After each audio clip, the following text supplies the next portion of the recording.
Breaking news. తన హత్యకు కుట్ర చేస్తున్నారంటూ సినీ నటి మాధవిలత ఆరోపిస్తున్నారు. ఈ నేపథ్యంలో నిన్న తన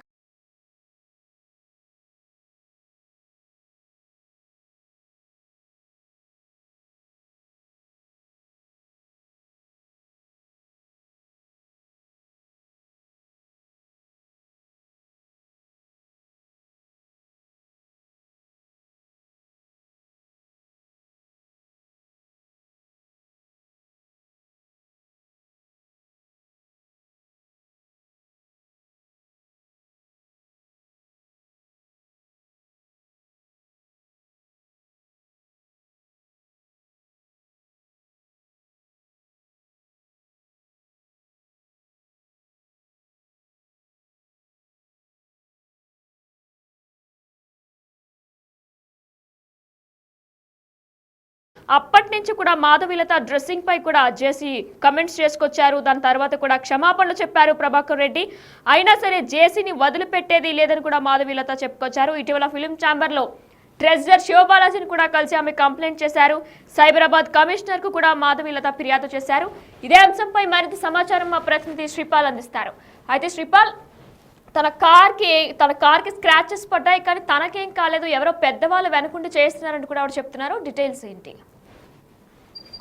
వినైనా నిన్ననైతే ఆమె కారుకు రాసుకుంటూ దగ్గరగా వెళ్తూ చాలా స్క్రాచెస్ పడ్డాయి. నా మీద కుట్ర పడుతున్నారు ఎవరో పెద్దవాళ్ళు.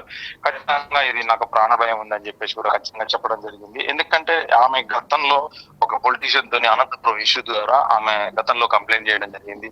అదే విధంగా ఫిలిం ఛాంబర్ లో శివబాలాజీకి ఒక కంప్లైంట్, మహాస్టేషన్ కు కంప్లైంట్ ఇవ్వడం జరిగింది. అలాగే సైబరాబాద్ కమిషనర్ కి కూడా ఒక కంప్లైంట్ ఇవ్వడం జరిగింది. ఈ కంప్లైంట్ ఇచ్చిన నేపథ్యంలో ఇది నా మీద పెద్ద కుట్ర జరుగుతుంది, ఇదేదో కావాలనే చేస్తున్నారు అని చెప్పేసి నా కారు కూడా చాలా స్క్రాచెస్ పడ్డాయి. నేను స్లోగా వెళ్ళాను, కానీ వాళ్ళైతే ఆపలేదు. కారు కనీసం సారీ కూడా చెప్పలేదు. ఎవరైనా కూడా ఖచ్చితంగా త్వరలో పట్టుకుంటాను, ఇది కావాలని చేస్తున్నారు అని చెప్పేసి కూడా చెప్పడం జరిగింది. అయితే ఇంకా ఎందుకంటే నాకు ఎందుకో వాళ్ళు చేస్తున్నారు, నాకు ఏదో చేస్తున్నారు అనిపిస్తుంది. నా బలం అయితే ఫాలోవర్స్ సాక్ష్యం నా బలం అని కూడా గట్టిగా చెప్పడం జరిగింది. అయితే కారు ఢీకొట్టి కూడా కనీసం ఆపకుండా వెళ్ళారని అయితే పోస్ట్ చేయడం జరిగింది ట్విట్టర్ లో, సోషల్ మీడియాలో. ఖచ్చితంగా దాని మీద ఏమన్నా మళ్ళీ చర్య తీసుకుంటుందా? ఎందుకంటే ఇది December 31 తర్వాత వేడుకలపై మొదలైన వివాదం అని చెప్పుకోవచ్చు. అయితే మాధవిలత డ్రెస్సింగ్ పై కామెంట్స్ చేశాడు గతంలో జేసీ ప్రభాకర్ రెడ్డి గారు. సారీ, ఆ తర్వాత క్షమాపణలు చెప్పిన జేసీ అయితే క్షమాపణలు చెప్పాడు, అమ్మాయి ఇలా మాట్లాడినందుకు సారీ అని చెప్పేసి కూడా.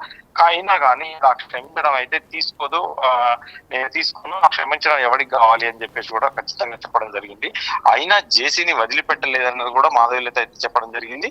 ఇటీవల ఫిలిం ఛాంబర్ లో వారం క్రితం అయితే కంప్లైంట్ చేయడం జరిగింది, పోలీసు వాళ్ళకి కంప్లైంట్ చేయడం జరిగింది. ఇది తదుపరిగా ఈ న్యాయశాఖ పరమైన చర్యలు ఎలా తీసుకుంటారు పోలీసులు, ఈ కంప్లైంట్ మహాస్టేషన్ వాళ్ళు ఎలా తీసుకుంటారు, వీళ్ళు ఎలా తీసుకుంటారు అనేది కూడా ఖచ్చితంగా తెలియాల్సి ఉంది. ఇప్పుడు ఈమె మీదైతే కారు తీసుకున్నారు, కారుకి ఒక డ్యామేజ్ జరిగిందని చెప్పింది. కాకపోతే హత్య ప్రయత్నం అలాంటిది ఏం జరగలేదు. కానీ ఇలా ట్వీట్ చేయడం అయితే ఖచ్చితంగా, ఎందుకంటే తను కూడా కారులో వెళ్తుంటేనే గీసుకెళ్ళింది. అది యాదృచ్ఛికంగా జరిగిందా లేదంటే కావాలని ఎవరైనా చేశారా అనేది ఖచ్చితంగా ఆమె వివరాలను తెలియాల్సి ఉంది. ఇదేం జరుగుతుంది, ఇదేమైనా కంప్లైంట్ రైజ్ చేసేసి మళ్ళీ ఏమైనా పోలీస్ కేసు పెడుతుందా అని కూడా ఖచ్చితంగా తెలియాల్సి ఉంది. బ్రేకింగ్ న్యూస్ చూస్తున్నాం. తన హత్యకు కుట్ర చేస్తున్నారంటూ కూడా మాధవిలత సంచలన ఆరోపణలు చేస్తున్నారు. నిన్న తన కారులో వెళ్తూ ఉండగా తన కార్ను మరో కార్ ఢీకొట్టిందంటూ కూడా మాధవిలత ఆరోపిస్తున్నారు. ట్వీట్ ని కూడా మనం బిగ్ టీవీ డిజిటల్ లైవ్ లో చూస్తున్నాం. నిన్న నేను కార్లో వెళ్తూ ఉంటే అలా నా కార్ని తాకుతూ మరో కార్ వెళ్ళింది. నా కార్ మీద బాగానే స్క్రాచెస్ పడ్డాయి, కానీ ఆ కార్ వాళ్ళు ఆపలేదు, కనీసం స్లో కూడా చేయలేదు అంటూ కూడా ఆమె రాసుకొచ్చారు. అయితే ఇదే అంశంపై మరింత సమాచారం మా ప్రతినిధి శ్రీపాల్ అందిస్తారు. అయితే శ్రీపాల్, ఆవిడ పెద్దవాళ్ళు దీంట్లో ఇంక్లూడ్ అయి ఉన్నారని కూడా చెప్తున్నారు. అయితే జేసీ ప్రభాకర్ రెడ్డినే డైరెక్ట్ గా చెప్తున్నారు ఆవిడ.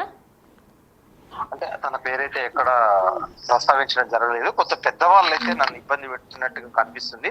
నా మీద ఏదో కుట్ర జరుగుతుంది ఖచ్చితంగా. ఎందుకంటే ఒక పెద్దవాళ్ళు కారు ఈ రోజు డ్యామేజ్ జరిగింది, ఇంకేమైనా జరిగితే ఏంటి పరిస్థితి అని చెప్పేసి కూడా తన కామెంట్స్ రూపంలో తెలియజేస్తున్నారు ఖచ్చితంగా. ఎందుకంటే ఆవిడ మీద అంటే ఎవరు చేశారు ఏంటి అనేది కూడా ఖచ్చితంగా ఇలాగే పలుమార్లు జరిగితే ఖచ్చితంగా ఇది ఒక పెద్దవాళ్ళ కుట్ర అని కూడా అనుకోవచ్చు. ఖచ్చితంగా ఆమె ముందస్తు జాగ్రత్త చర్యలతోనైతే పోలీసు వాళ్ళని సంప్రదించే ఛాన్సెస్ ఉన్నాయన్నట్టు తెలుస్తుంది. వినైనా right, thank you Sripal. Big TV digital live లో చూస్తున్న మాధవిలత సంచలన ఆరోపణలు చేస్తున్నారు. తన హత్యకు కుట్ర జరుగుతుందంటూ కూడా మాధవిలత ఆరోపిస్తున్నారు. నిన్న తన కారులో వెళ్తూ ఉండగా తన కారును మరో కార్ ఢీకొట్టిందంటూ మాధవీలత చెప్తున్నారు. ప్రమాదంలో తనకి ఏం కాలేదని చెప్పారు మాధవీలత. కార్కు మాత్రం గీతలు పడ్డాయని, కానీ కార్ ఢీకొట్టిన వారు కనీసం ఆపకుండా వెళ్ళిపోయారని కూడా ఆమె చెప్తున్నారు. తనపై పెద్దవాళ్ళు ఏదో ప్లాన్ చేస్తున్నారంటూ కూడా ఫేస్బుక్ లో ఆమె పోస్ట్ చేశారు. కొన్ని రోజులుగా జేసీ ప్రభాకర్ రెడ్డి మాధవీలత మధ్య వివాదం కొనసాగుతున్న నేపథ్యంలో డిసెంబర్ 31న వేడుకలపై కూడా మొదలైన ఈ వివాదం మాధవీలత డ్రెస్సింగ్ పై కమెంట్స్ చేశారు జేసీ. అయితే ఆ తర్వాత క్షమాపణలు కూడా చేశారు జేసీ ప్రభాకర్ రెడ్డి. అయినా సరే జేసీని వదిలిపెట్టేది లేదని చెప్పి మాధవీలత చెప్పుకొచ్చారు. అయితే ఇటీవల ఫిలిం ఛాంబర్ ట్రెజరర్ అయినటువంటి బాలాజీని కూడా ఆమె కలిశారు. అయితే సైబరాబాద్ కమిషనర్ కు కూడా మాధవీలత ఫిర్యాదు చేశారు. మరి ఈ నేపథ్యంలో తనపై హత్య కుట్ర జరుగుతుందంటూ కూడా మాధవీలత ఆరోపిస్తున్నారు.